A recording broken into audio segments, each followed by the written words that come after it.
एक जंगल जल रहा था।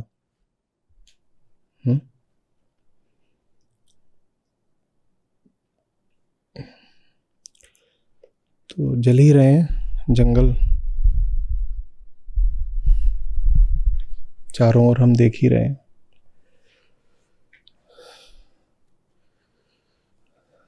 तो एक व्यक्ति वहां पर खड़ा था और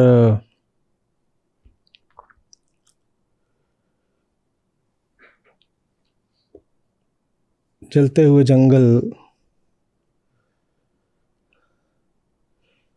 से भागते हुए जानवरों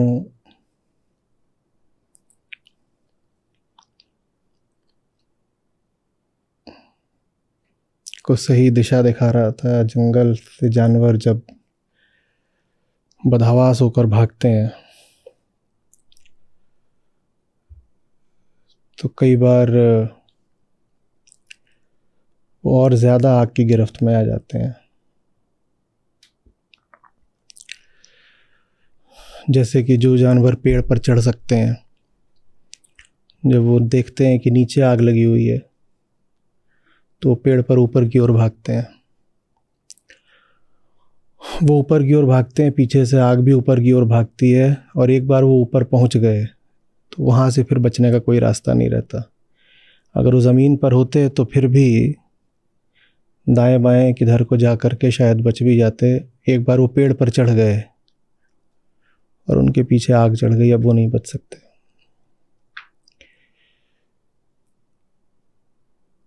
वो इंसान कभी मिट्टी में खंदकें खोदे। ये जंगल की आग को रोकने का एक तरीका होता है कि घास पात हटा दो और गड्ढा कर दो, उससे आग आगे नहीं बढ़ेगी। एक क्लियरिंग लाइन बन जाती है, आग उसके आगे नहीं जाती। वो व्यक्ति कभी ये करे, कभी कोई जानवर देखे जो झुलस गया है तो अपने साथ वो कुछ पानी रखे हुए था, उसको पानी की तरफ भेजे। जिस तरीके से वो हो सकता था जंगल की आग से लड़ रहा था। एक लड़का आया वहाँ पर, किशोर, थोड़ा छोटी उम्र का, 14-16 साल का रहा होगा। उसने देखा आग लगी हुई है जंगल में, बोलता है वाह, फॉरेस्ट फायर ऐसी होती है। इसके बारे में सुना था, पढ़ा था, वीडियो देखे थे, आज अपने सामने देख लिया। तो वो वहाँ खड़ा होकर के अपना मोबाइल निकाल करके उसका वीडियो बनाने लगा। जंगल में आग लगी हुई है। तभी वो इस व्यक्ति को देखता है जो लगा हुआ है आग से लड़ने में। इस इंसान का चेहरा धुएं से काला हो गया था, इसके हाथों पर राख थी, मिट्टी थी। ये जंगल के भीतर जा जा करके घायल और झुलसे हुए छोटे जानवरों को उठा रहा था। इसके हाथ पांव छिल गए थे, खून आ रहा था। उस किशोर ने इसको देखा तो बोलता बढ़िया, नाइस। वीडियो में पहले सिर्फ फॉरेस्ट फायर आ रही थी, अब ये एक और आ गया, एकदम कैरेक्टर है। फॉरेस्ट फायर में ये क्या कर रहा है? तो वो उसका भी वीडियो बनाने लग गया। बोलता है अब तो लगता है कि ये डालूंगा तो बहुत व्यूज़ आएंगे इस पे। एकदम रियल लाइफ एक्शन है। जंगल जल रहा है, जानवर झुलस रहे हैं, और एक यूं ही कोई बावला सा पता नहीं क्या कर रहा है। तो वो उसका वीडियो बनाने लग गया। जो लड़ रहा था आग से, उसको तो सुध भी नहीं थी कि पीछे से कोई उसको शूट कर रहा है, क्या हो रहा है। वो तो लगा हुआ था अपना।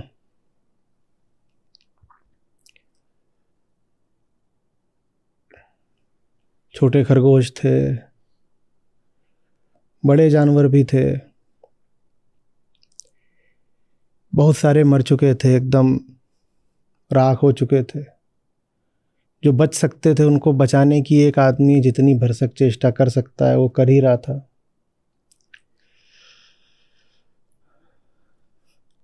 तो ये जो टीनेजर है ये उसके पास जाता है अपने मोबाइल लेकर के, वीडियो बनाता हुआ, उससे कहता है, सर आप क्या कर रहे हैं? वो इंसान इसकी ओर देखता भी नहीं है। ये फिर पूछता है आप क्या कर रहे हैं? तो बस हाथ के इशारे से बोलता है, देख नहीं रहे हो क्या कर रहा हूँ? बोलता नहीं है, हाथ के इशारे से बस बात को स्पष्ट कर देता है, देखते नहीं हो क्या कर रहा हूँ? इज़न्ट इट ऑब्वियस, क्या कर रहा हूँ? तो ये जो टीनेजर है समझ जाता है कि पहला सवाल थोड़ा ठीक नहीं था, क्या कर रहे हो? तो दिख ही रहा है क्या कर रहे हो, शूट कर लो। तो कहता है इस बार ज़रा ढंग का सवाल पूछूंगा।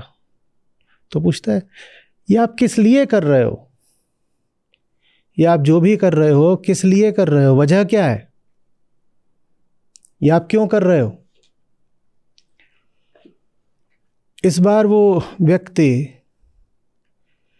इतना भी नहीं करता कि हाथ के इशारे से भी जवाब दे दे। वो बस चुपचाप जो कर रहा था करता जाता है, करता जाता है, करता जाता है, करता जाता है। ये वीडियो बनाता जाता है, बनाता जाता है, बनाता जाता है। पहला आदमी अब लहूलुहान तो था ही, थक के भी चूर हो चुका है, घंटा बीतने को है। आग की लपटें ऊर्जा सोख लेती हैं। दूसरे बिना सांस लिए दौड़ना, भागना, जहाँ आग लगी हो वहाँ भी घुस जाना, कभी इसको रोकना, कभी उसको बचाना। ये फिर आता है और शायद 15वीं बार पूछता है अपना कैमरा लेकर के, सर आप जो भी कर रहे हो किस लिए कर रहे हो? सर प्लीज सर बताइए, हमारी ऑडियंस के लिए बताइए। ये शायद कोई यूट्यूबर रहा होगा, तो बताइए, ज़रूर बताइए। वो कुछ नहीं बोलता, वो आदमी अपना काम करता जाता है। ये उसको देखता जा रहा है, ये अपना कैमरा बंद कर देता है। इसे कुछ होने लगा है, इसे कुछ बात अब समझ में आने लगी है। अब ये सवालिया निगाह से नहीं, किसी और नज़र से उस इंसान को देख रहा है। एक मौका आता है, आग से लड़ते उस इंसान की टांगें कांपती हैं, उसका पूरा जिस्म थरथराता है और वो गिर जाता है। और ये टीनेजर अपना कैमरा, अपनी रिकॉर्डिंग सब कुछ भूल करके भागकर उसके पास जाता है, उसको उठाता है।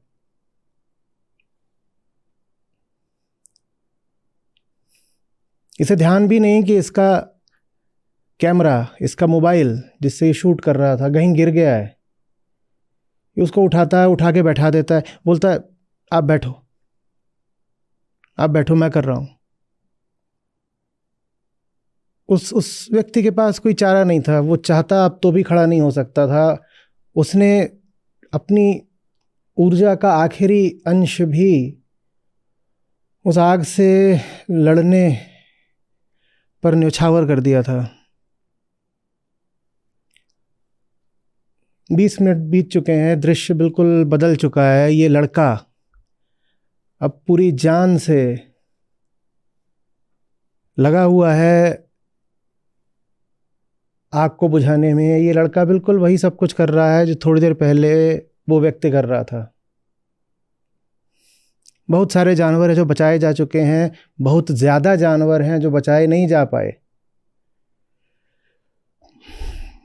कुछ पेड़ हैं जिनको बचा लिया गया, कुछ हद तक आग को फैलने से रोक लिया गया, उससे ज़्यादा आग फैलने से नहीं रोकी जा सकी। पर ये लड़का अब लड़ रहा है, नया खून है, ऊर्जा है, गर्म जवानी है ये, और दिलो जान से लड़ रहा है आग से। तभी इसके कंधे पर कोई थपथपाता है। ये मुड़कर देखता है तो वो व्यक्ति खड़ा हुआ है इसका कैमरा लेकर के। ये विस्मित हो जाता है, कहता है ये इंसान अभी आग से लड़ रहा था, कैमरा लेके क्यों खड़ा हो गया? अचरज भरी निगाहों से ये लड़का उस व्यक्ति की ओर देखता है, कैमरे में देखता है। वो व्यक्ति उससे पूछता है, सर आप ये सब किस लिए कर रहे हो?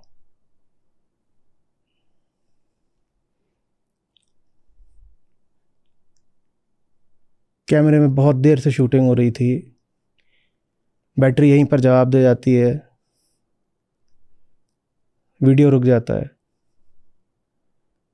कुछ दिनों बाद वो लड़का यही वीडियो अपलोड करता है और हमें बताया गया कि ये वीडियो वायरल हो गया। इस वीडियो का टाइटल भी यही दिया गया, सर आप ये सब किस लिए कर रहे हो?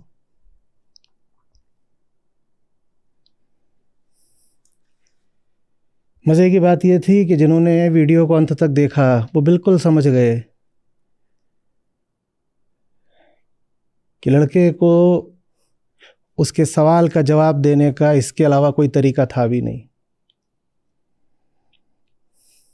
जो लड़का पहले इस बात पर चकित था कि उसे उसके सवाल का जवाब क्यों नहीं मिल रहा। क्या सवाल था उसका? सर आप ये सब किस लिए कर रहे हो? शुरुआती फ्रेम्स में लड़का इस बात पर चकित था कि उसने सवाल पूछा और आग से लड़ते उस इंसान ने जवाब ही नहीं दिया। उसने पूछा, सर ये सब आप किस लिए कर रहे हो? उस इंसान ने जवाब देना ज़रूरी ही नहीं समझा। वही लड़का अंत में अब इस बात पर चकित था कि कोई ये सवाल पूछ कैसे सकता है। पहले उसे इस बात पर आश्चर्य था कि उसने ये सवाल पूछा, सर आप ये क्यों कर रहे हो? तो उसे जवाब नहीं मिला। उसने कहा अरे, और बस घंटा डेढ़ घंटा बीतते बीतते वही लड़का अब इस बात पर चकित था, सरप्राइज था कि ये सवाल कोई पूछ कैसे सकता है? अरे आपने मुझसे क्या पूछ लिया? और वो व्यक्ति कैमरे के पीछे मुस्कुरा रहा था। वो मुस्कुराहट हमें कभी दिखेगी नहीं क्योंकि कैमरे के पीछे जो होता है उसकी मुस्कुराहट अक्सर रिकॉर्ड नहीं होती। वो व्यक्ति कैमरे के पीछे से मुस्कुरा रहा था। उसे पता था कि जवाब देने का इसके अलावा कोई तरीका होता नहीं। क्या? सर आप ये सब क्यों कर रहे हो? अगर इस बात का कोई जवाब है तो आप जो कुछ भी कर रहे हो बेकार ही कर रहे हो। अगर इस बात को किसी भी तरह से, शब्दों से, सिद्धांतों से, कारणों से समझाया जा सकता है तो आप जो कुछ भी कर रहे हो बस अपने स्वार्थ के लिए कर रहे हो। कैसे समझा जाए इस बात को कि एक सही इंसान दुनिया भर की आग से क्यों लड़ता है? ये तो बस उस इंसान के निकट ही रह करके समझा जा सकता है और कोई तरीका नहीं है समझने का। ये तो बस उस इंसान जैसा ही होकर समझा जा सकता है कि वो आग से क्यों लड़ रहा था। जब तक आप उससे दूर रहोगे आपको पूरी दुनिया और सारे लोग अपने जैसे ही लगेंगे। आप सोचते हो कि आप जो कुछ करते हो किसी उद्देश्य से करते हो। उस लड़के ने भी शुरू में वीडियो बनाना शुरू किया था तो इसीलिए कि वाओ फॉरेस्ट फायर, इसका वीडियो डालूंगा तो कुछ व्यूज आ जाएंगे। उसको उसके सवाल का जवाब तब मिला जब उसका कैमरा छूट गया। वो भूल ही गया कि उसने शूटिंग क्यों शुरू करी थी। उस वीडियो फाइल को तो छोड़ दो, वो पूरे कैमरे को भूल गया। तब जाकर उसे उसके सवाल का जवाब मिला। सवाल का जवाब ही कह लीजिए तब मिला जब वो सवाल को ही भूल गया। यही तरीका है जिंदगी के सबसे अहम सवालों के जवाब पाने का। सवाल को भूल जाओ, जवाब मिल जाएगा। इसी को निष्काम कर्म कहते हैं। कोई कारण तब होगा ना जब कोई कामना होगी। जब कोई कामना नहीं तो कारण तुम्हें कैसे बताएं? तो इश्क है, इश्क की वजह कैसे समझाएं? वजह समझाई जा सकती है सिर्फ एक तरीके से कि आशिकी तुम्हें भी हो जाए, और जब आशिकी तुम्हें हो जाएगी तो ये सब भूल जाओगे। सवाल जवाब, कैमरा, फाइल, रिकॉर्डिंग, कोई मेरे साथ है कि नहीं है, किससे प्रेरित होकर के काम शुरू किया था, कुछ याद नहीं रहेगा, सब भूल जाते हो। उसके बाद खुद तुम्हें तुम्हारे पुराने सवाल अजनबी लगते हैं, ठीक वैसे जैसे तुम्हें तुम्हारा पुराना व्यक्तित्व, पुरानी हस्ती अजनबी लगती है। अपने पुराने चेहरे को देखोगे, अपनी पुरानी हस्ती को देखोगे और अपने पुराने सवालों को सुनोगे तो भौचक्के रह जाओगे, कहोगे कभी मैं ऐसा भी था। एकदम बदल जाओगे। फिर जब कोई पूछेगा सर ये सब आप क्यों कर रहे हो, तो अवाक रह जाओगे, कोई जवाब नहीं पाओगे, क्योंकि ये चीज ऐसी है कि जिसको दिख गई उसको दिख गई, वो कहेगा इजंट इट ऑब्वियस, और जिसको नहीं दिखी उसे समझाई जा नहीं सकती। उससे तो यही कहा जा सकता है कि भाई खड़ा रहे, तू मुझे देखता रहे, शायद मुझे देखते देखते तुझे कोई बात समझ में आए, और जब तुझे वो बात समझ में आएगी तो तू फिर वहां दूर खड़ा रह करके सवाल नहीं पूछेगा, फिर तू बिल्कुल वही हो जाएगा जो मैं हूं, फिर तू मेरी जगह पर खड़ा होकर के वही कर रहा होगा जो मैं कर रहा हूं।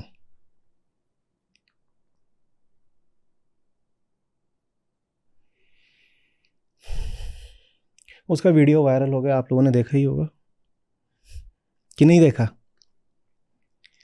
कौन कौन है जिन्होंने नहीं देखा अभी तक?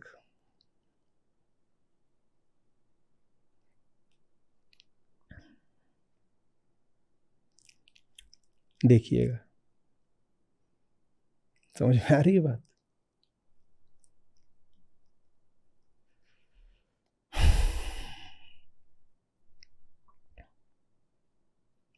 क्या कह रहे हैं कृष्ण? घोर कर्म है, घनघोर रण है, कर्म से लिप्सा नहीं है। कर्म से लिप्सा का क्या अर्थ है, लिख लीजिए।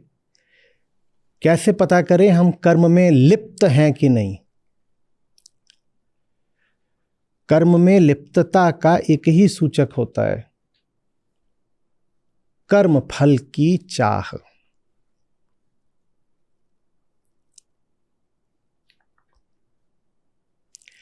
कर्म फल की चाह भी यदि आपको और स्पष्ट करके समझनी है तो लिखिए, कर्म फल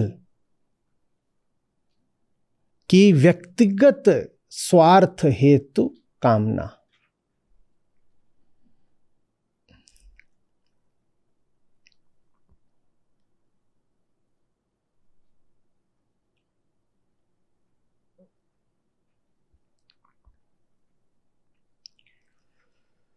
ये है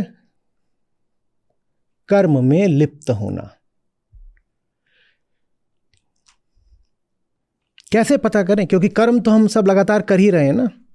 कृष्ण कहते हैं कि जन्म के उपरांत और मृत्यु तक कोई ऐसा क्षण नहीं जिसमें कर्म हो नहीं रहा, क्योंकि प्रकृति ही गति है। तो कर्म तो लगातार हो ही रहा है। कोई अगर चुपचाप भी बैठा हुआ है, मौन भी बैठा हुआ है, स्थिर भी बैठा है, तो वो भी कर्म तो कर ही रहा है। कर्म में लिप्तता है या नहीं, है पता कैसे चले? बस इसी एक सूत्र से, उस कर्म से अपने लिए कुछ चाह रहे हो या नहीं। अगर चाह रहे हो तो लिप्त हो कर्म में, अन्यथा कर्म में डूबने को, इमर्शन इन एक्शन को लिप्तता नहीं बोलते। यह बिल्कुल संभव है कि कोई अपने कर्म में पूरी तरह दिलो जान से आप्लावित हो, इमर्स्ड हो, लेकिन फिर भी लिप्त ना हो। यह बिल्कुल हो सकता है कि कोई काम में ऐसा डूबा हो, ऐसा खोया हो, ऐसा इमर्स्ड हो कि उसको न जहान की सुध है, न अपने खान पान की। उससे पूछो समय क्या हुआ, वो पागल की तरह तुम्हारा मुंह देखे, हैं समय हुआ, क्या हुआ? वो डूबा हुआ है बिल्कुल काम में। काम में डूबना लेकिन लिप्तता का प्रमाण नहीं है। काम में डूबना निर्लिप्तता का भी प्रमाण नहीं है, लेकिन आमतौर पर अगर हम किसी को उसके काम में बिल्कुल आप्लावित पाते हैं, हाँ, कि आकंठ डूबा है, नाक बराबर डूबा है, पता ही नहीं चल रहा, बस एकदम मशीन बना हुआ है, तो हमको लगता है कि जरूर इसे लिप्तता है। कहीं तो देखो काम में कितना लिप्त है, लोक भाषा ऐसी ही है ना, अजी साहब आप तो हर समय अपने काम में ही लगे रहते हो, इसी को तो हम लिप्तता समझ लेते हैं, काम में लिप्त हो। नहीं, वो लिप्त नहीं है।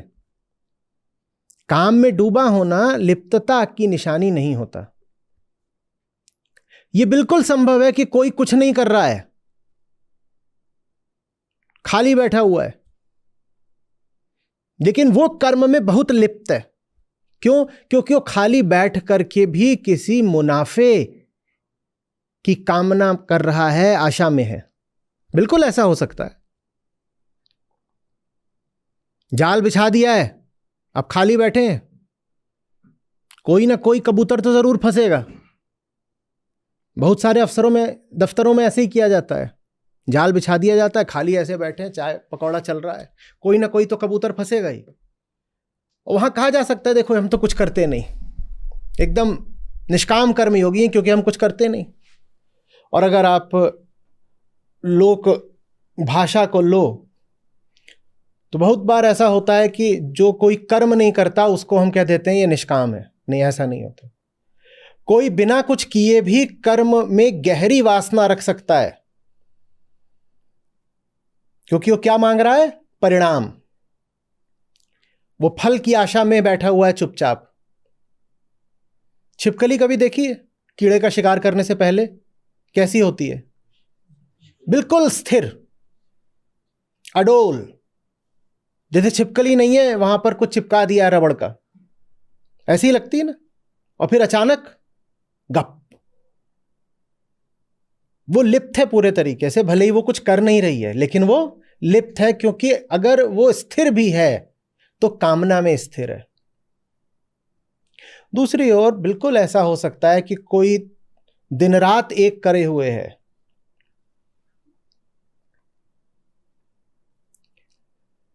इधर भाग रहा है, उधर दौड़ रहा है, बिल्कुल हो सकता है, गिर रहा है, उठ रहा है, लगेगा बाप रे बाप कितना ये कामी आदमी है, कितनी बड़ी बड़ी इसकी चाहते हैं, जो इतनी मेहनत कर रहा है, इतनी दौड़ लगा रहा है। लेकिन बिल्कुल हो सकता है कि ये व्यक्ति भी निर्लिप्त हो। तो लिप्तता का प्रमाण कर्म की सघनता नहीं होती, लिप्तता का प्रमाण कर्म फल की आशा होती है।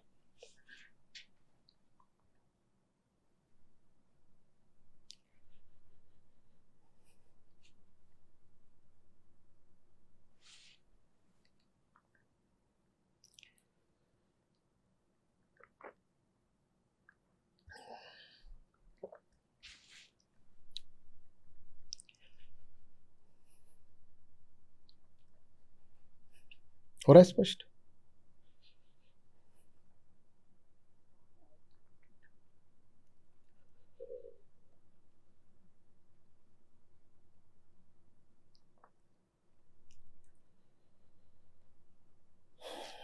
समझाने वालों ने इसके बाद एक बड़ी मजेदार बात कही है।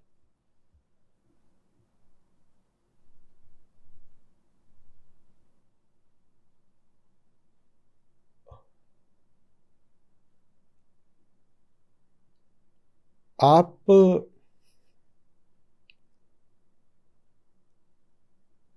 घोर कर्म से कई बार बस इसलिए हटना चाहते हो क्योंकि डरते हो। डर लगता है कुछ टूट जाएगा, पुराना कुछ छूट जाएगा। कहते हैं देखो ये प्रकृति ना द्वैत की चक्की है,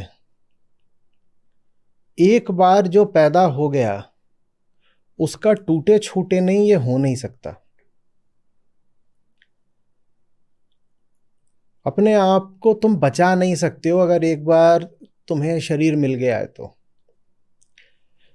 जो शरीरी हो गया वो चक्की में पिसेगा, क्योंकि प्रकृति माने द्वैत की चक्की।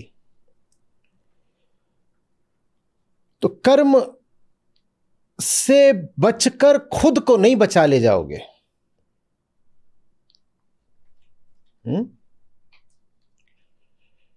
ऐसे ही कभी हुआ था, संत कबीर थे, उन्होंने किसी जवान आदमी को देखा होगा कि वो जीवन के संघर्षों से घबराया हुआ है बिल्कुल।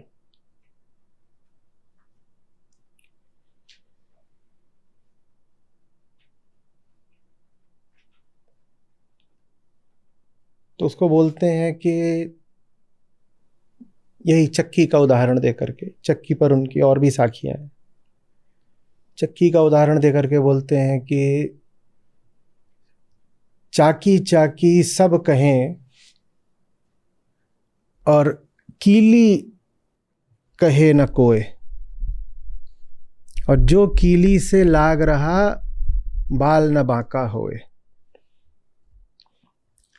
जो कीली से लाग रहा बाल न बांका होए। बोले देखो, ये जो पूरा संसार है ये प्रकृति है, और प्रकृति माने द्वैत की चक्की, और जीव तो जैसे जन्म ही लेता है इस चक्की में पिसने के लिए। हाँ, बचने की कोशिश वो भरपूर करता है कि किसी तरह से बच जाऊं, पर वो बच सकता नहीं, ये नियम है। चक्की में अगर आ गया एक बार दाना तो वो बचता नहीं है। तो बोले बचने का तो एक ही तरीका है,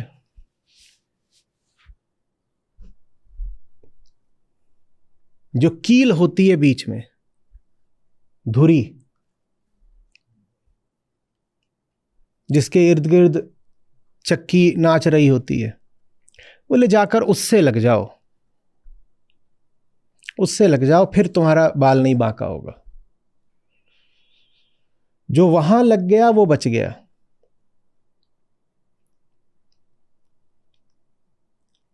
नहीं तो रोते ही रह जाओगे कि हाय हाय दुनिया की चक्की में पिस गए।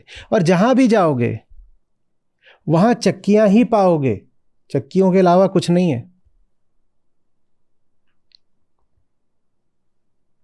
बात समझ में आ रही है?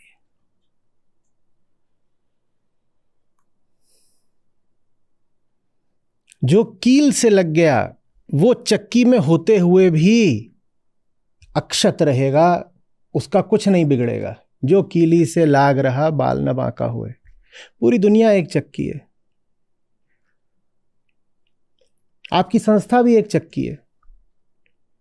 बिल्कुल ऐसा हो सकता है कि आप कहें कि काम बहुत ज्यादा है और मैं चक्की में पिसा जा रहा हूं। अगर आप चक्की में पिसे जा रहे हो तो उसका मतलब बस ये है कि कील से आपका कोई रिश्ता नहीं है।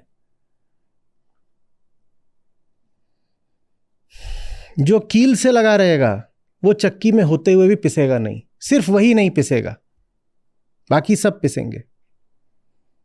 और एक चक्की से निकलोगे तो किसी दूसरी चक्की में फंस जाओगे, क्योंकि ये पूरी प्रकृति ही, ये पूरा ब्रह्मांड ही बस प्रकृति की द्वैतात्मक चक्की मात्र है। पिस तो जाओगे ही जाओगे। एक ही जगह है जहां बच सकते हो। हर आदमी सुरक्षा चाहता है, और सुरक्षा वहां बिल्कुल भी नहीं है जहां तुम सोच रहे हो। सुरक्षा तो केंद्र में है। जो केंद्र से जुड़ा हुआ है वो बचेगा, बाकी सब जो चक्की में इधर उधर कहीं जाकर अपने लिए कोना खोज रहे हैं, छिपे बैठे हैं, वो अपनी ही चालाकी के शिकार हो जाएंगे और एकदम पिस जाएंगे।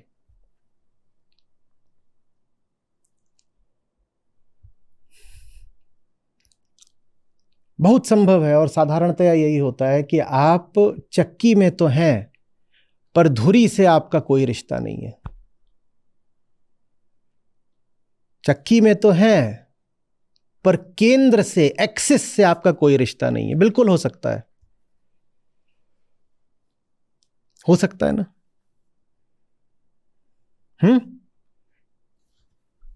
और वो धुरी है कितनी दूर, वो पास में ही है, लेकिन उससे आपका कोई रिश्ता कभी बना नहीं। आपका रिश्ता बस किससे बना है? प्रकृति से, चक्की के दो पार्टों से, उनमें आप हो और वहां आप पिस रहे हो। आप अगर पिस रहे हो तो जिम्मेदारी आपकी है, आप अगर पिस रहे हो तो चुनाव आपका है।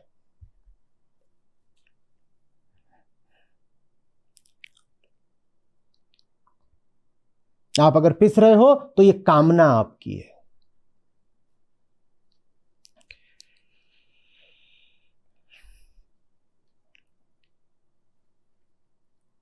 जो निष्काम कर्म के प्रेम में पड़ गया,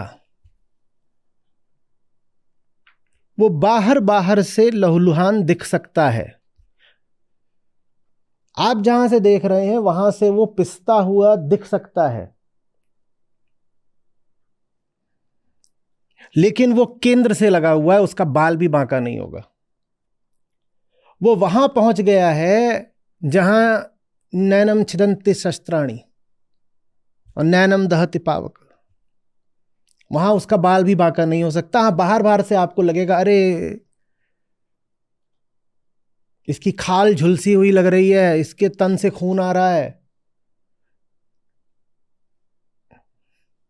ये कर क्या रहा है, एक हारी हुई लड़ाई लड़ रहा है। जंगल की इस आग को बुझाया नहीं जा सकता, इन जानवरों को बचाया नहीं जा सकता, ये सब आपको लगेगा। जो कील से जाकर के लग गया है वो जीत गया। लड़ाई के परिणाम का उसको अब इंतजार नहीं, वो पहले ही जीत गया। और जो उस कील से जाकर के चिपक नहीं गया है, वो 100 बार जीत ले तो भी उसको पता होगा कि वो हारा। और उसको अगर नहीं पता होगा तो अगले ही मोड़ पर जिंदगी उसको आईना दिखा देगी, देख तू पराजित है। वो कहेगा ठीक है मैं फिर से लड़ूंगा, फिर लड़ेगा, फिर हारेगा, क्योंकि जीत तो सिर्फ एक ही जगह है, केंद्र पर। उसी केंद्र का नाम निष्कामता है। अहम कामी होता है, आत्मा निष्कामी होती है, केंद्र का नाम निष्कामता है। अगर जिंदगी आपको बहुत थप्पड़ मार रही है, अपमानित अनुभव करते हो, हालत खराब रहती है, तो वजह बस एक है,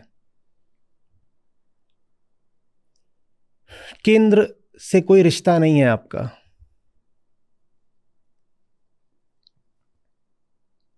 चाकी चाकी सब कहें, कीली कहे न कोई। जरा गिनो कि दिन भर जिन चीजों में लगे रहते हो और जिन मुद्दों की बात करते हो वो चाकी वाले हैं या कीली वाले हैं। आज का ही दिन गिन लो, आज कितनी बार चक्की की बात करी और कितनी बार कील की बात करी। ईमानदारी से गिनना।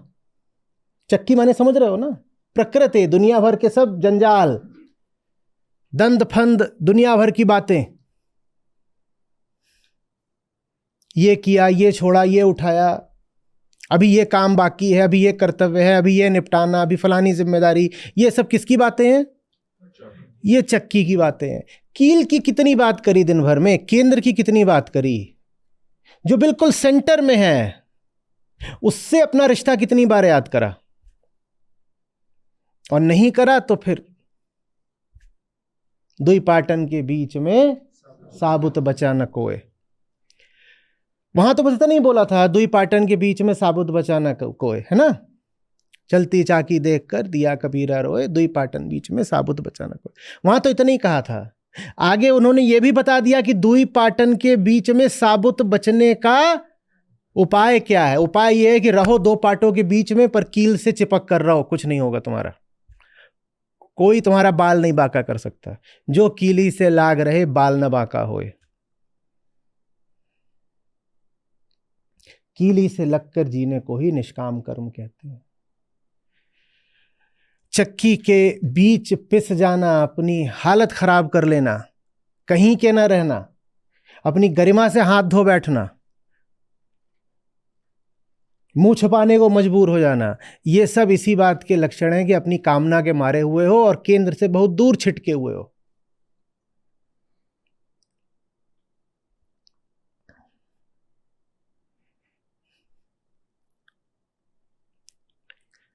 समझ में आ रही है बात?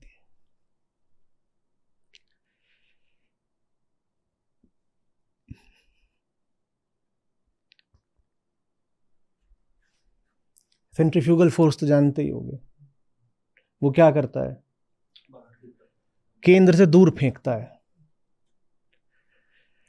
वो प्राकृतिक है, वो उठा के फेंकेगा, वो आपके शरीर पे काम करता है ना। जितना आपका वजन होता है, जितना आपका शरीर होता है, वो उसी अनुपात में होता है। mv²/r बोलते थे आप उसको।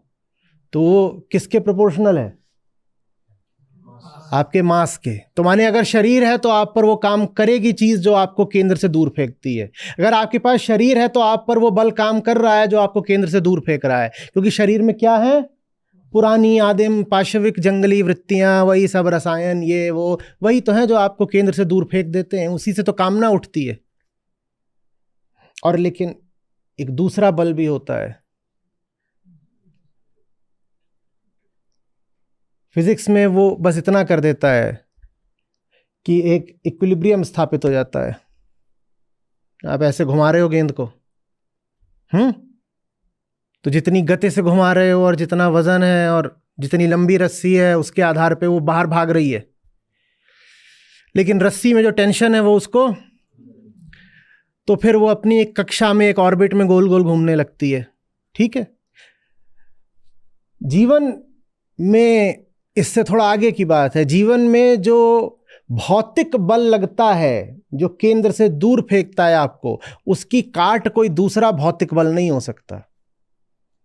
उसकी काट फिर होता है प्रेम का बल, आत्मिक बल। कीली से चिपक के रहने का उसके अलावा कोई तरीका नहीं। प्रेम होना चाहिए, प्रेम होना चाहिए, नहीं तो आपका शरीर ही, आपका वजन ही आपको कील से दूर पाटों के बीच में धकेल देगा। समझ में आ रही बात? जिन्होंने कभी चक्की चलाई हो उनको याद होगा कि दाने डाले कैसे जाते हैं चक्की में, लगभग बीच में। यहां कील होती है, उससे बिल्कुल सट करके छेद बना होता है, वहीं पे दाने डाल दिए जाते हैं। तो फिर वो जो सारा उसमें से आटा बनता है, वो परिधि से कैसे बाहर आता है? चक्की चलाई नहीं है, देखी है, चलाई भी है। आटा कहां से बाहर आता है? केंद्र से उछल उछल के। कहां से आता है? हाँ, किनारे से, परिधि से, सरकमफेरेंस से वो बाहर अपना गिरता रहता है। और नीचे आप कुछ बिछाए रहते हो, उसी में आटा आ जाता है, अपना उसको उठा लेते हो। तो वो तो दाना तो बीच में डाला था, आटा उधर से कैसे निकल पड़ा? कैसे निकल पड़ा? ये दाने का शरीर है जो उसे केंद्र से दूर फेंक देता है। दाने का शरीर है। मालूम है, दाना जितना मोटा होगा उतनी तेजी से वो केंद्र से दूर भागेगा। माने शरीर आपकी चेतना पर जितना मोटा होगा, शरीर आप पर जितना हावी होगा, उतनी तेजी से आप केंद्र से दूर भागोगे। आ रही बात समझ?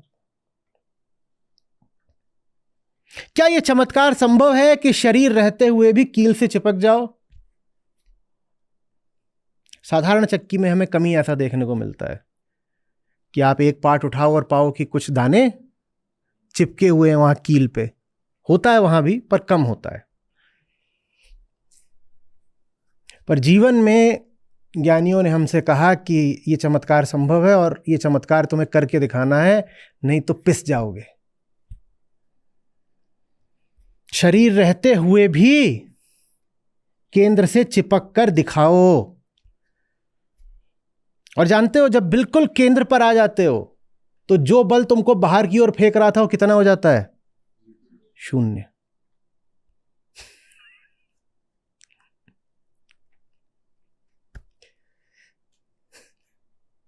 और जैसे ही केंद्र से छिटकना शुरू करते हो, वो बल क्या होता है?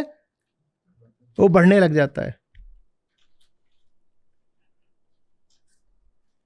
अगर चाहते हो कि केंद्र से बिल्कुल भी नहीं छिटको, तो केंद्र पर ही आ जाओ। वहां पर आपको बाहर फेंकने वाला बल एकदम अचानक शून्य हो जाता है। कुछ बात समझ में आ रही है या बस प्रतीकों में चल रही है हवा हवाई? कुछ आ रही बात समझ में? थोड़ी सी कामना आ गई तो कामना और बड़ी हो जाएगी, और बड़ी हो जाएगी। आप यहां पर एक एक एक रबर एक रबर ले लीजिए, एक रबर की स्ट्रिंग ले लीजिए, रस्सी, और किसी चीज को ऐसे घुमाना शुरू करिए, देखिए क्या होता है। हाँ, वो उसका जो ऑर्बिट है वो ऐसे स्पाइरल करते हुए बड़ा होता जाएगा, बड़ा होता जाएगा, माने थोड़ा सा बाहर निकला नहीं कि फिर वो पूरा घूम जाएगा। लेकिन आप उंगली को कितना भी घुमा लीजिए, अगर वो चीज यहां चिपकी हुई है तो घूमने की शुरुआत ही नहीं होगी। नहीं समझे? रबर से कोई चीज बंधी हुई है लेकिन उसको आपने चिपका रखा उंगली पे, उसने कहा है कि मैं तो कील से, केंद्र से चिपक कर रहूंगी, तो कितना भी घुमाते रहिए उसके विचलन की शुरुआत ही नहीं होगी, वो दूर जाएगा ही नहीं। लेकिन अगर एक बार शुरुआत हो गई, थोड़ा सा दूर हो गया, थोड़ा सा बाहर हो गया, तो थोड़ा सा बाहर जाना बहुत ज्यादा बाहर जाने का कारण बन जाता है। छोटी कामना बड़ी कामना का कारण बन जाती है। थोड़ा सा बाहर जाएगा, फिर बाहर जाता ही जाएगा, जाता ही जाएगा, जाता ही जाएगा, जाता ही जाएगा।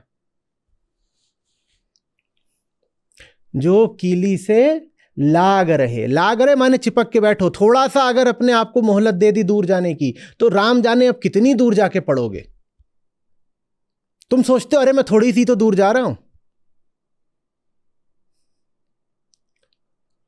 अपनी होशियारी में मारे जाते हैं। हमें लगता है थोड़ी सी दूर जा रहे हो, थोड़ी दूर जाना कितनी दूर जाके गिरा देगा कोई भरोसा नहीं है। अब घर लौट के नहीं आओगे। जैसे छोटा बच्चा कोई जंगल में घर हो, बाहर निकल गया हो कि मां बस थोड़ी सी दूर जा रहा हूं खेलने, और फिर वो कभी घर लौट के ना आए। थोड़ी सी ही दूर गया था और फिर कभी लौट के नहीं आया।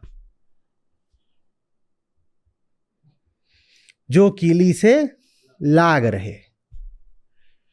रामकृष्ण परमहंस कहते थे जैसे बंदरिया का बच्चा, हाँ, उसको पता ही नहीं मां कहां जा रही है, क्यों जा रही है, क्या कर रही है। वो चिपक गया तो चिपक गया, और उल्टा चिपका होता है वो, एकदम ही उसे नहीं दिखाई दे रहा होता कि होने क्या जा रहा है। ये निष्कामता है। मैंने केंद्र को पकड़ लिया है, अब क्या होने जा रहा है मुझे जानने से कोई मतलब नहीं। मुझे जिसको पकड़ना था मैंने पकड़ लिया, अब जो होना है सो हो।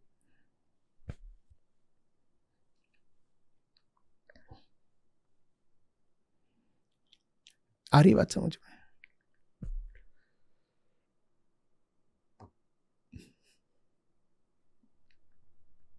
नहीं आएगी बात समझ में ऐसे भाई। अभी तो आप सब वही हो जो कैमरा लेकर के खड़े हो। बात तब समझ में आएगी जब कैमरा भूल जाओगे। बात तब समझ में आएगी जब जो हो रहा है वही करने लग जाओगे, जिसके अभी अपने आप को दृष्टा मात्र बोलते हो ना।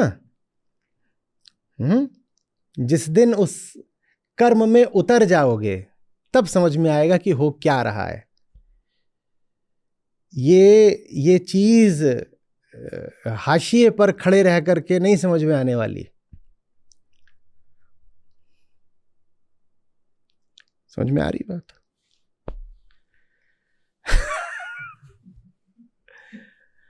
धूमिल के अल्फाज है ना, लोहे का स्वाद लोहार से मत पूछो, लोहे का स्वाद लोहार से मत पूछो, पूछो उस घोड़े से। अरे बोल दो यार, जिसके मुंह में। ऐसे दूर से देखोगे अच्छा घोड़ा है, उसके मुंह में लोहा है, कुछ नहीं समझ में आएगा। ऐसे दूर से देखोगे अच्छा घोड़ा, अच्छा लोहा है, वो लोहार लोहा पीट रहा है, कुछ नहीं समझ में आएगा। न लोहार को देखने से न घोड़े को देखने से। घोड़े हो जाओ तो लोहे का स्वाद समझ में आता है, और उसके बाद ये सब भूल जाओगे। But sir why are you doing this? Sir what exactly are you doing? Sir please say a few words for our audience. तुम्हारी ऑडियंस के लिए 2 वर्ड्स बोलने में वहां 2 जानवरों की और जान चली जाएगी।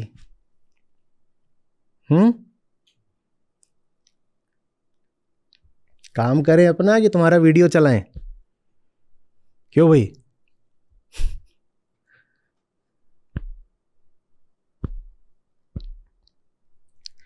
समझ में आ रही है बात?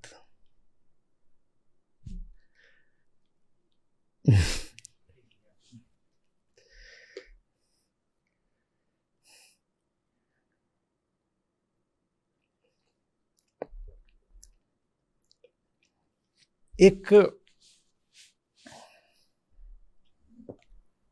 मीठा बदला होता है जो गुरु को भी चाहिए होता है। ये शब्द मुझे पसंद बिल्कुल भी नहीं है, लेकिन और किसी उपयुक्त शब्द के अभाव में मैं इसी का प्रयोग करे ले रहा हूं। बोलो कौन सा बदला? यही बदला कि जैसे एक दिन तुम हमें बात बात पे छेड़ा करते थे, तुम्हें भी वही इश्क हो जाए जो हमें है, और फिर तुम वही करने लगो जो हम करते आ रहे हैं, और फिर हम पीछे से जाके तुम्हें छेड़ें, sir why are you doing this? और फिर तुम कभी हमारी उपेक्षा करो, कभी खिसियाओ, कभी आंख तरेर के देखो कि क्या मूर्खता का सवाल पूछ रहे हो, काम करने दो, और हम तुम्हारे मजे लें। ठीक वैसे जैसे तुम हमें छेड़ा करते थे। एक बदले की ख्वाहिश रह जाती है कि किसी तरीके से काश इश्क तुम्हें भी हो जाए।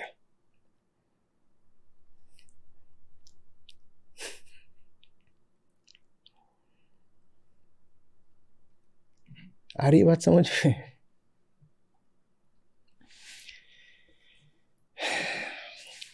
कृष्ण कह रहे हैं कर्म मुझे लिप्त नहीं करते, कर्म फल मुझे चाहिए नहीं। ये सत्य जो व्यक्ति जानता है वह कर्मों से बद्ध नहीं होता। मुझे माने किसको? कृष्ण अभी किसके प्रतिनिधि होकर बोल रहे हैं? आत्मा। आत्मा कर्मों में लिप्त नहीं होती। कर्म फल कर्म बंध आत्मा पर लागू नहीं होते। ये जिसने जान लिया वो फिर कभी कर्म में बंधता नहीं। क्या आशय है? अगर आत्मा पर कर्म फल लागू नहीं होता और मैं पा रहा हूं कि मैं तो कर्मफल के लिए ही जीता हूं, तो मैं कौन हो गया? अहंकार। आत्मा यदि मैं होता तो कर्म फल की स्पृहा, कामना, आकांक्षा मुझे जरा भी होती नहीं। पर आत्मज्ञान मुझे बता रहा है कि मैं तो एक आंख काम पर रखता हूं और दूसरी आंख अंजाम पर रखता हूं। बिना अंजाम निश्चित करे, जितना भी निश्चित किया जा सकता हो, बिना अंजाम निश्चित करे मैं एक कदम नहीं बढ़ाता किधर को।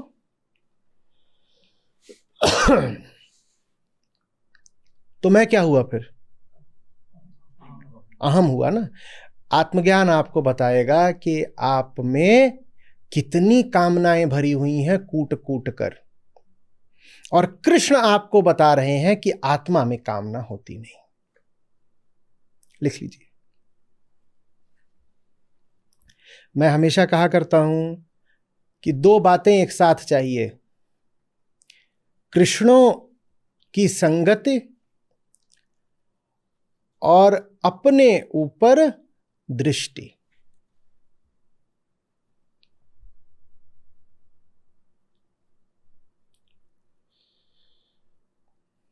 कृष्णों की संगति को आप बोल सकते हो शास्त्रों का ज्ञान या सत्संगति भी।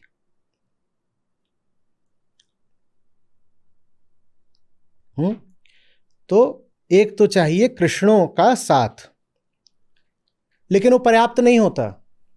दूसरी चीज क्या चाहिए होती है? अपने ऊपर एक बड़ी कड़ी और ईमानदार नजर, जिसको बोलते हैं आत्मज्ञान।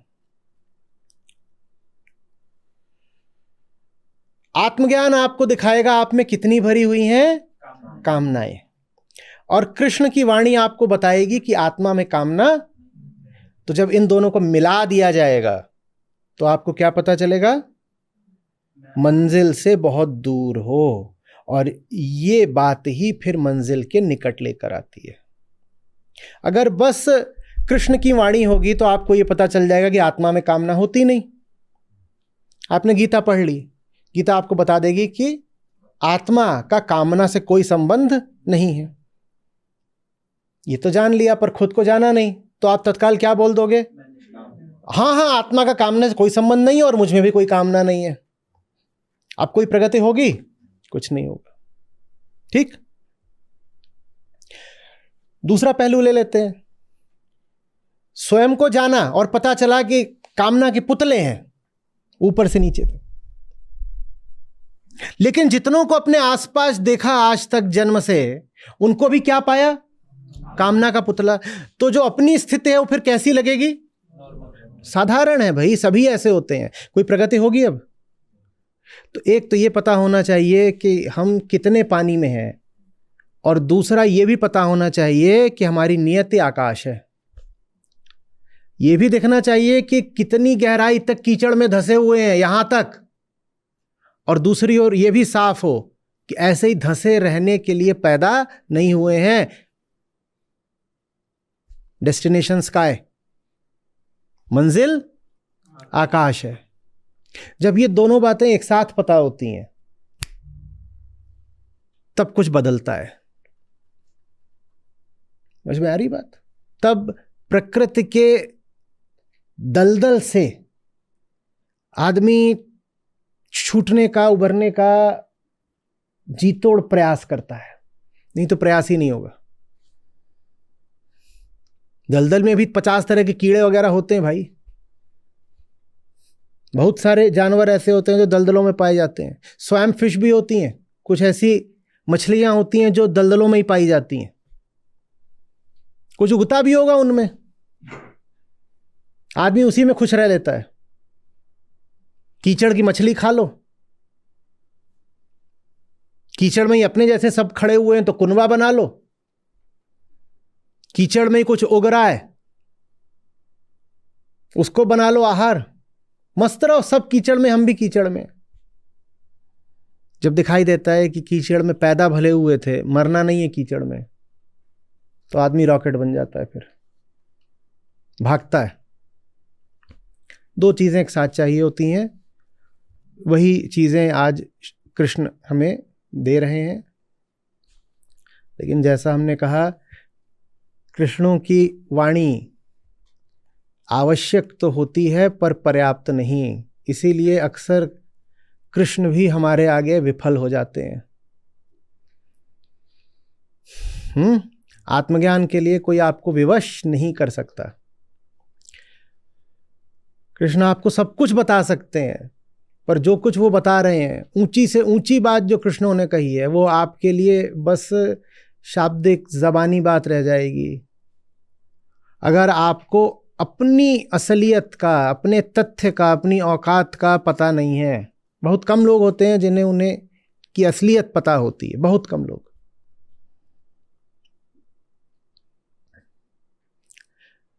हम कहते हैं ना धोखा हो गया। हम किसी भी चीज के बारे में कम धोखे में होते हैं, सबसे ज्यादा धोखे में, गलतफहमी में हम अपने बारे में होते हैं। और सौभाग्य होता है उनका जिनको जिंदगी ऐसे झटके देती है, ऐसी उनकी परीक्षाएं लेती है कि उनके जितने सिद्धांत थे अपने बारे में और जितनी छवियां थी उनकी अपने बारे में, वो छवियां टूट जाएं। आमतौर पर टूटती नहीं, क्योंकि हम अपने चारों ओर सुरक्षा के कई घेरे बना लेते हैं। उन घेरों को पार करके जिंदगी के सवाल, जिंदगी के इम्तिहान हम तक पहुंच ही नहीं पाते। आप फन्ने खा हो बिल्कुल, अपनी नजर में सबसे बड़े सूरमा, डर तो आपको लगता ही नहीं है। मुझे डर एकदम नहीं लगता। और आपने अपने चारों ओर सुरक्षा के 4 घेरे खड़े कर रखे हैं।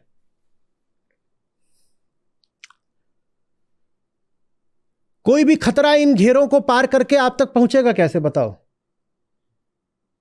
और चूंकि वो नहीं पहुंचेगा, इसीलिए कभी आपको पता भी नहीं चलेगा कि आप कितने बड़े सूरमा हो। आपके लिए बड़े सौभाग्य की बात हो यदि ऐसा कोई संयोग हो जाए कि आपने जितनी दीवारें, घेरे सुरक्षा के खड़े करे हों, वो सब ध्वस्त हो जाएं और कोई बड़ा भारी खतरा आप तक सचमुच पहुंच जाए और उस खतरे के सामने आपको अपनी असलियत का पता चले। पर वैसा होने नहीं पाता। और जैसे जैसे आदमी के हाथ में ताकत आती जा रही है, टेक्नोलॉजी की, पूंजी की, वैसे वैसे जिंदगी के लिए और मुश्किल होता जा रहा है आदमी को उसकी असलियत जाहिर कराना। तो भीतर हमारे जबरदस्त डर बैठा रहता है, लेकिन फिर भी हम सचमुच इस गलतफहमी में जीने में कामयाब हो जाते हैं कि हम तो फन्ने खा हैं। भीतर जबरदस्त डर है और हमें खुद ही उस डर का पता नहीं होता। लेकिन आपको भले ना पता हो, भीतर तो वो है। कैंसर आपके भीतर है, आपको पता नहीं है।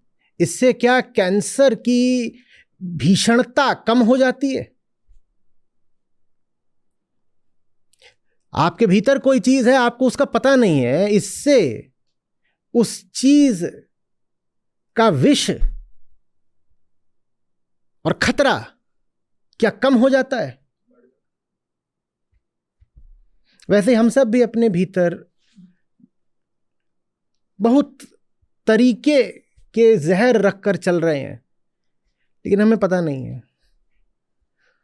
और जो कुछ हमारे भीतर है वो भीतर होने के कारण हमारा केंद्र बन जाता है। वो हमें पग पग पर संचालित करने लगता है, नियंत्रित करता है। जिंदगी पूरी खराब है। ज्यादातर लोगों के पास न कृष्ण की वाणी है, न आत्मज्ञान है। मुक्ति के लिए जो 2 पंख चाहिए, उनमें से उनके पास एक भी नहीं होता। एक पंख तो भगवत गीता आपको दे देगी अगर आप गीता समागम में हमारे साथ हैं, लेकिन दूसरा पंख तो आपकी ईमानदारी का है, वो आपको स्वयं ही खोलना पड़ेगा। आप अगर मानने को ही नहीं तैयार होगे कि आग लगी हुई है, तो सोते सोते बेहोशी में जल मरोगे बिना कुछ जाने। जब आग लगती है तो ये बिल्कुल संभव है कि कोई नींद में ही मर जाए। जब आग लगती है ना, तो धुआं खूब फैलता है, कार्बन मोनोऑक्साइड भी फैलती है। और कार्बन मोनोऑक्साइड इतनी बढ़िया गैस होती है, वो आपको सोते सोते मार देती है, आपको पता नहीं चलेगा, आप मर जाओगे। ये आदमी मर गया, इसको पता भी नहीं चला कि आग लगी हुई थी। यहां तो आग बाहर की है। हमारी जिंदगी में जो आग लगी होती है वो भीतर की होती है और हमें कभी पता नहीं लगता। हम सोते सोते मर जाते हैं।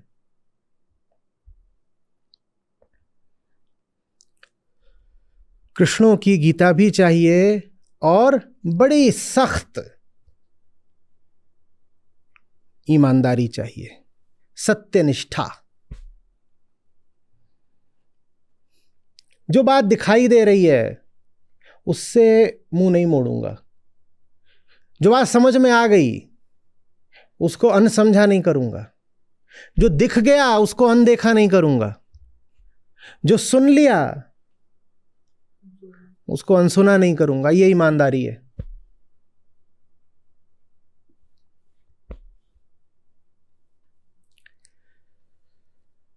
एक बार जानने के बाद अब ऐसे नहीं अभिनय करूंगा जैसे अनजान हूं।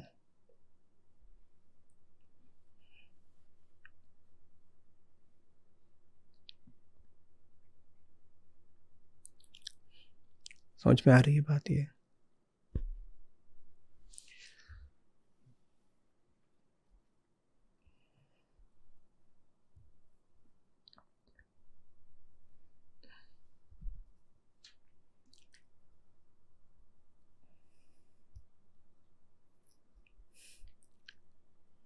मजा खेलने में है।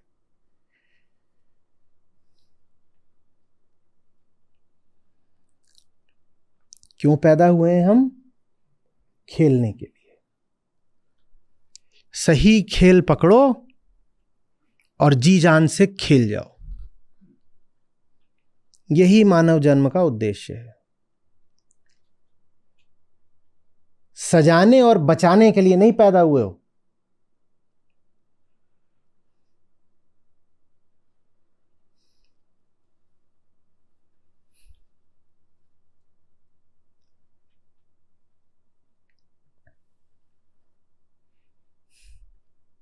किसी बल्लेबाज के हाथ में बल्ला है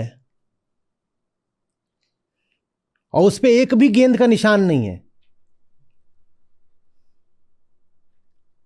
इसको उतरने मत देना,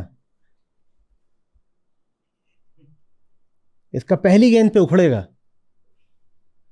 इसको लगा कि बल्ला इसलिए है कि उसको चमका के रखना है। बल्ले को भी देखने में मजा तब आता है जब 50 तरीके के उस पे निशान पड़े हुए हो।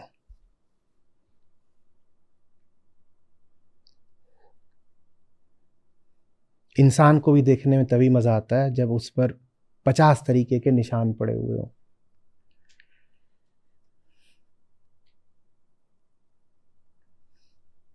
खूबसूरती एक सजे बजे जिस्म में नहीं है।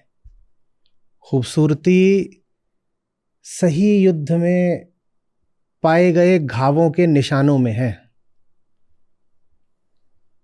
Battle scars. एक चेहरा है जिसपे किसी घाव का कोई निशान ही नहीं।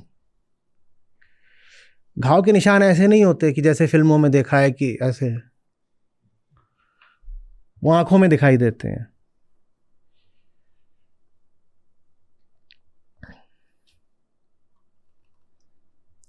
इससे बदसूरत कोई चेहरा हो सकता है जिस पर किसी घाव का कोई निशान ही नहीं। मक्खन, गुलू गुलू,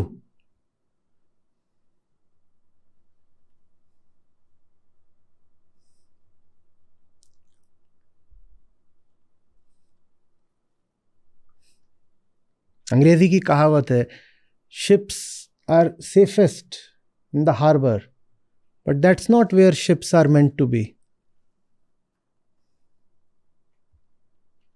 बंदरगाह में जहाज एकदम सुरक्षित है, नहीं डूबेगा, पर जहाज इसलिए नहीं है कि उसे तुम वहां बांध कर रखो किनारे पर लेकिन सुरक्षित पूरा है, डूबेगा नहीं।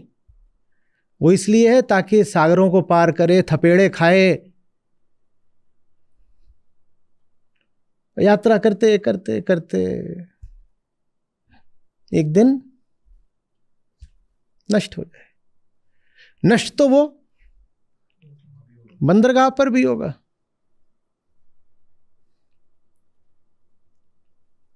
इससे अच्छा वो करो ना जिसके लिए पैदा हुए हो। सागरों को काटो, दुनिया पार करो।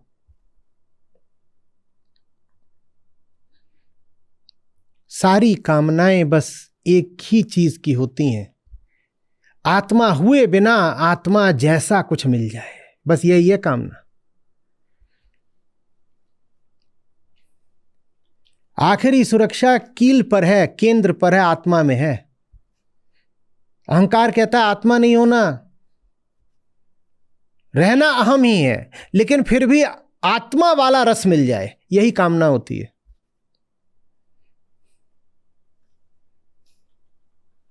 जो रस जूझने में मिलना है वो रस भोगने में मिल जाए, ये कामना है। कामना भी रस वही मांग रही है, आत्मा वाला, पर नकली तरीके से। नंबर 2 का माल क्या था वो? जोलू। कह रहे चीज वही चाहिए पर सस्ते में। आनंद कौन सा चाहिए? आत्मा ही वाला। आनंद तो आत्मा में ही, आनंद स्वरूपा आत्मा को बोलते। आनंद वो चाहिए लेकिन अहंकार बने बने सस्ते में।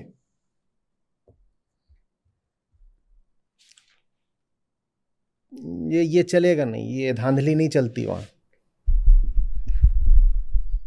ऐसी धांधली तो इस दुनिया में भी बहुत बार पकड़ी जाती है, कभी कभार चल जाती है। भीतर की दुनिया में तो ये धांधली एकदम ही नहीं चलती। वहां तो बिल्कुल साफ सौदा है, कीमत चुकाओ माल पाओ।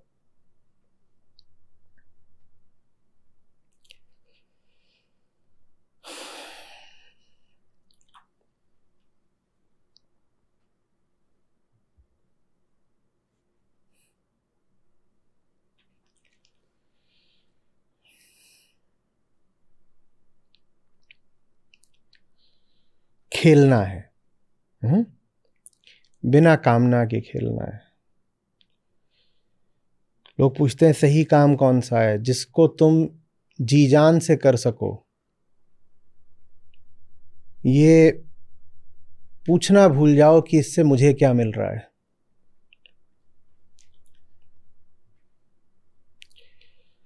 जिसमें तुम खूब गिनो और उस गिनती में कहीं तुम्हारा नाम ना हो।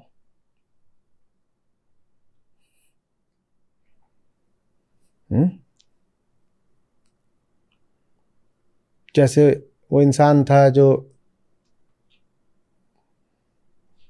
गिन रहा होगा शायद, कितने पेड़ बचा दिए, कितने जानवर बचा दिए। उस गिनती में कहीं ये नहीं था कि खुद को बचा पाया कि नहीं।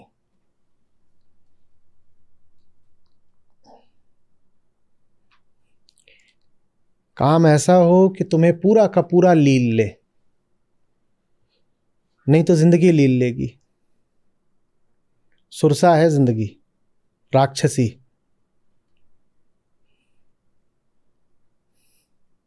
इससे बचने का एक ही तरीका है,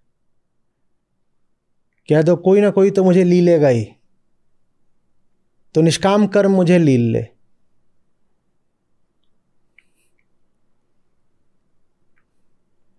बच तो मैं सकता ही नहीं। अगर अपनी आहुति सही कर्म को नहीं दूंगा तो ये राक्षसी खा जाएगी मुझको। बचने वाला तो वैसे भी नहीं हो, इससे अच्छा अपनी आहुति ही दे देता हूं। इसे निष्काम कर्म कहते हैं।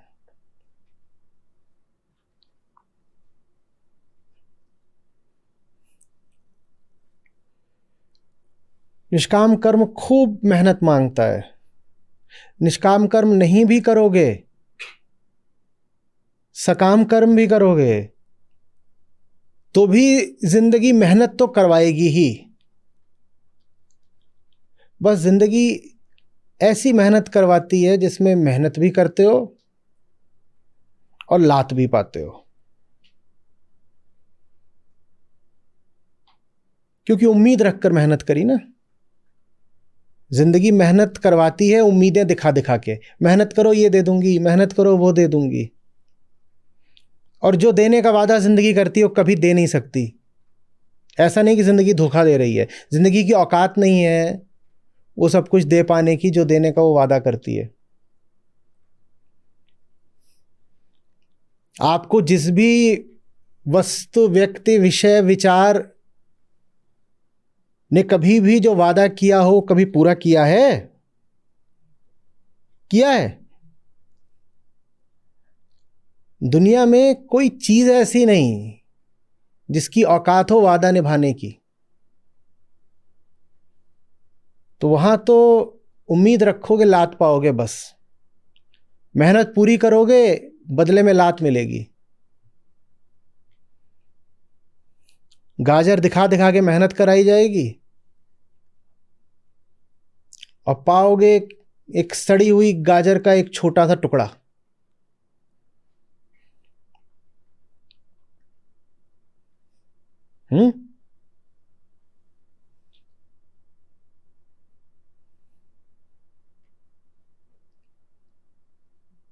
जैसे एक को फिल्म में उसको बोला था कि आओ 5 रुपए में तुम्हें बिरयानी खिलाएंगे।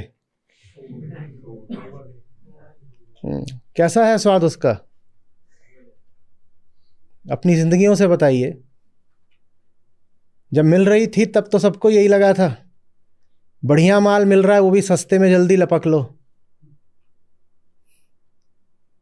कैसा है स्वाद साहिबान? नहीं देखिए, बताना तो पड़ेगा क्योंकि दुनिया माने कौआ बिरयानी के एक के बाद एक स्टॉल। दुनिया का मतलब ही यही है कि यहाँ लाइन से लगे हुए हैं स्टॉल और सब वादा कर रहे हैं, आओ हमारे यहाँ, ये दूंगा वो दूंगा, और मिलनी सब में बस एक ही चीज है, क्या? कौवा बिरयानी। तो स्वाद तो बता दीजिए साहिबान।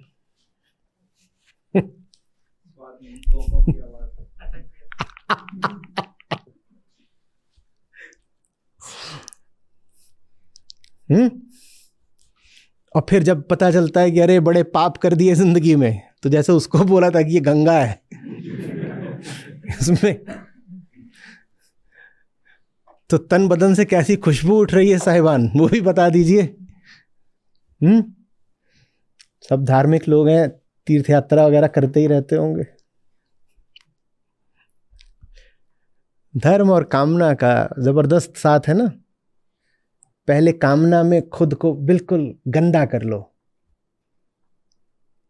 और फिर धर्म बोलता है आओ आओ सफाई कर देंगे।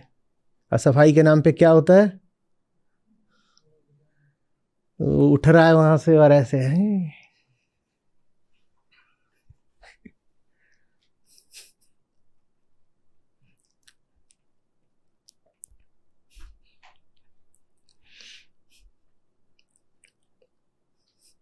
फिर जब उसका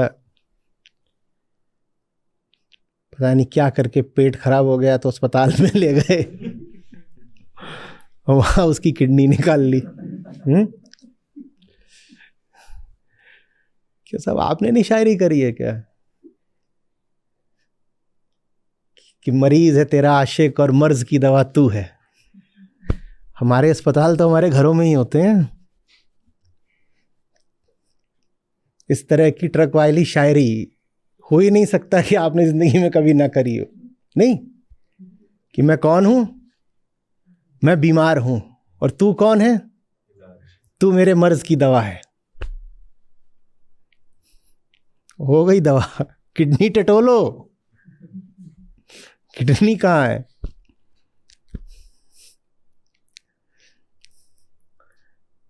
ये दुनिया है, यहां कामना दिखा के लूटा जाता है। बस एक ही तरीका है बचने का, जो चाकी जो कीली से लाग रहे बाल न बांका हो। बचने का और कोई तरीका नहीं है। चक्की में तो यही होना है कि साबुत बचा न कोई।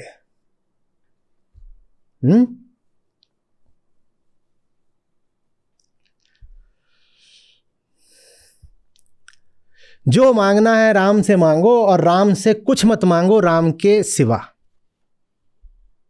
यह कामना का सूत्र है। दुनिया हमारे जूते के नीचे, तुम्हारी हैसियत नहीं कि हम तुमसे कुछ भी मांगे। जो मांगना होगा अपने राम से मांगेंगे, और राम इतने बड़े, उनसे कोई छोटी चीज क्या मांगे, लाज आती है तो राम से तो बस राम को ही मांगेंगे। हम में तुम में कोई दूरी नहीं बचनी चाहिए।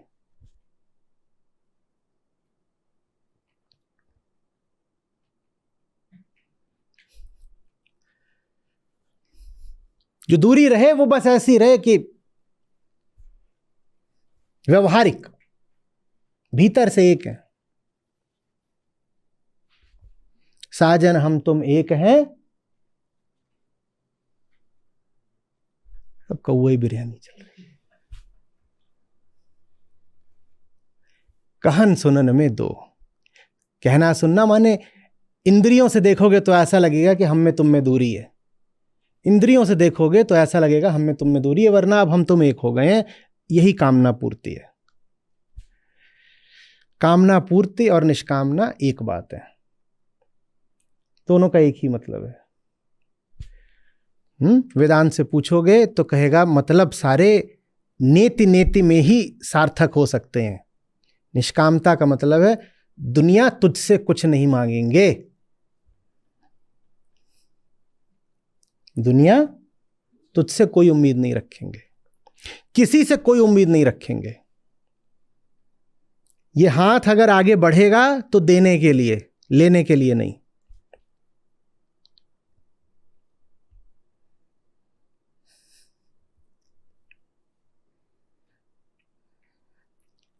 घोर श्रम रहेगा, घोर कर्म रहेगा, किसी दूसरे को बचाने के लिए, स्वयं को बचाने के लिए नहीं।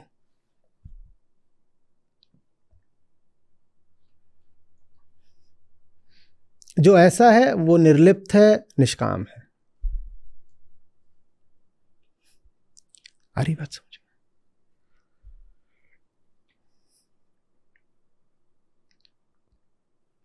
बहुत सारे नाम याद रखेंगे जिनमें एक नाम नहीं होगा, अपना नाम। बहुत चीजें गिन लेंगे, बस एक गिनती नहीं होगी, अपनी।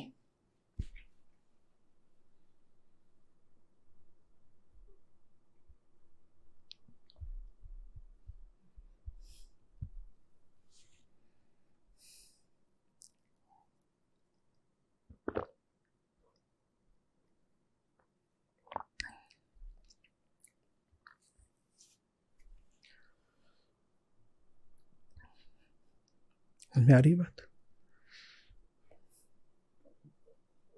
एक कहानी पढ़ी थी, मोटी मोटी याद है, बताता हूं, गिनती से याद आया है। तो किसी युद्ध की कहानी थी वो। तो उसमें जो उनका कुछ है, सेनापति है, राजा है, अध्यक्ष है, कोई है, नेतृत्व कर रहा है वो सेना का। तो ज़्यादा बड़ी कोई फौज थी, उससे लड़ाई हुई है। उसमें ये जो छोटी फौज थी, ये लगभग पूरी ही मारी गई है। इसके बस चंद लोग बचे हैं। कितने लोग बचे थे अब याद नहीं, मान लीजिए 10 जने बचे हैं, 10 सैनिक कुल बचे हैं। जो इसमें मर्म की बात है वो आगे आएगी। उस बात को जब मैंने पढ़ा था तो वो बात एकदम, तो कुल 10 सैनिक बचे हुए हैं। तो अब आखिरी लड़ाई होने जा रही है, 10 ही सैनिक बचे हैं और सामने दुश्मन की सैकड़ों जाने हजारों की फौज खड़ी हुई है। अब आखिरी लड़ाई होने जा रही है। 10 ना, हो सकता है 100 रहे हो, मैं अनुमान से ऐसे ही बोल रहा हूं, 10। तो इनका ये जो सेनापति है, ये कुछ खास तरीके के कवच, जिरह बख्तर होते हैं ना, तो ये कवच निकाल कर लाता है और बोलता है कि ये बनवाए थे कभी किसी आखिरी लड़ाई के लिए। अब वो आखिरी लड़ाई आ गई है, ये तुम लोगों को पहनने हैं। तो उनको रख देता है, बोलता है अब हम कूच करेंगे, लेकिन उससे पहले तुम लोग ये पहन लेना। वो 10 रहे हो, 100 रहे हो, जितने भी थे। तो वो जो 10 बचे थे वो भी एकदम आखिरी हौसले वाले जवान थे। वो भी आखिरी कूच करने की इतनी हड़बड़ी में थे कि उनमें से एक दो जो थे वो उस कवच को पहनना ही भूल जाते हैं, वो निकलने लगते हैं। वो निकलने लगते हैं तो ये कहानी में जो था, जो मैं बच्चा था मैंने पढ़ी थी, मुझे बड़ी मौज आई थी पढ़ के। तो जो सेनापति है पीछे से जाता है और जो निकल रहे होते हैं बिना पहने, उनमें से 2 को पकड़ता है, ऐसे दबाता है अपने, और उनको उठाकर ले आता है और खूब डांटता है। नहीं समझ आया? ऐसा है कि जैसे इस कमरे में बात हो रही है और बताया जाए कि ये इधर रखे हुए हैं और आज कूच से पहले सब लोग पहन लेना, ये पहने बिना कोई नहीं निकलेगा। तो सबने पहन लिए, लेकिन 2 ऐसे हैं जो बिना पहने जा रहे हैं। तो पीछे से जाता है, उनको ऐसे पकड़ता है दोनों को गर्दन से और फिर उठा लेता है और ऐसे अपने दबा लेता है और दबाए दबाए वापस आता है वहां, तो बोलता है ये क्या है, पहनो। और फिर उनको दोनों को बड़ी डांट लगाता है। बोलता है मरना तो है ही, पर मरने से पहले जितने ज्यादा हो सके मार के जाएंगे, तो अपनी जान बचानी बहुत जरूरी है। आज आखिरी लड़ाई है, आज सस्ते में नहीं मरना है, आज 20-20, 40-40 गिरा के जाना है।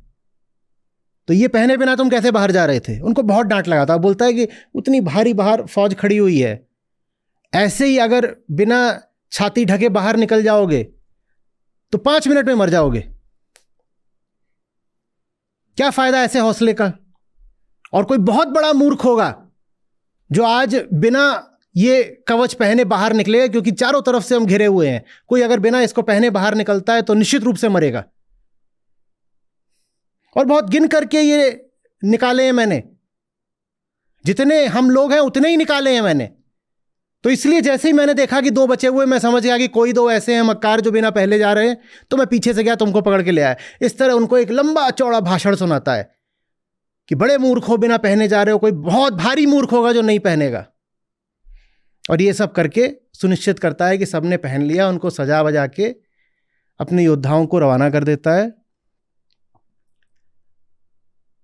और फिर कहानी कहती है कि अब एक भी कवच शेष नहीं था, वो बिना कुछ पहने स्वयं बाहर निकल जाता है। अंत कुछ इस तरह से होता है कि उसने गिनती तो ठीक ही करी थी। अंत में कहानी कहती है उसने गिनती तो ठीक ही करी थी।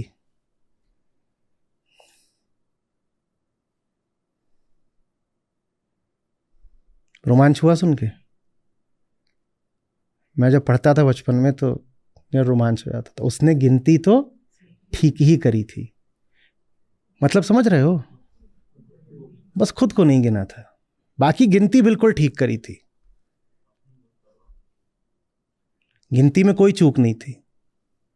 तुरंत समझ गया कि कोई 2 हैं जो बिना पहने जा रहे हैं। जितने बचे हैं उनकी गिनती को ही देख के समझ गया कि 2 निकल रहे हैं बिना पहने। गिनती तो बिल्कुल ठीक करी थी।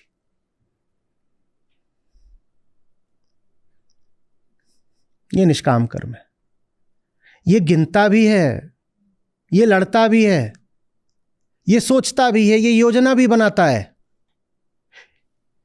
ये मुनाफे की गणना भी कर लेता है, पर इसकी किसी गणना में, किसी गिनती में, किसी योजना में ये स्वयं शामिल नहीं होता। इसको कहते हैं निष्काम कर्म।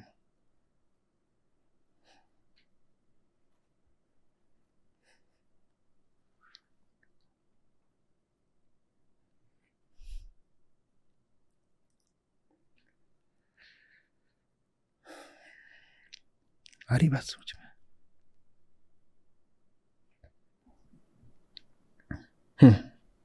प्रश्न बताइए।